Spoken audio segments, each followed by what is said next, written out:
Shalom. In this video on Misnomers in the Torah, we're going to talk about Tumah's Yadayim, or Tumah that comes onto our hands overnight.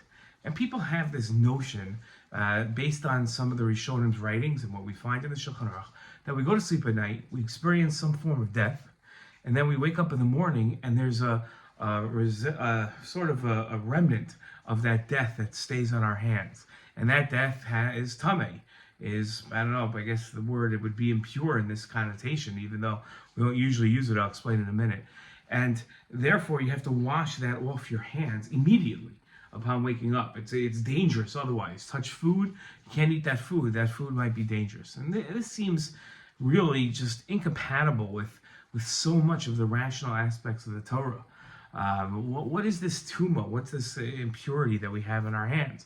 And in fact, many of the Rishonim don't have these notions, especially led by the Rambam, never mentions this idea of tumah when you wake up, or the need to wash your hands, or the problem that would exist if you touched food and ate it.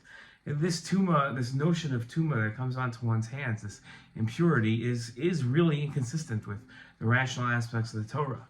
And so, how do we know who's right? How do we know if there is tumah or not? What should we do? And, a person really has to choose a path, a traditional path in the Torah, that they feel comfortable with, that makes sense to them.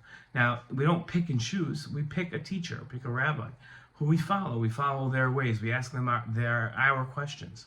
And we ask them, which approach, when we have a debate like this, is from our Torah scholars, which approach do you suggest one take?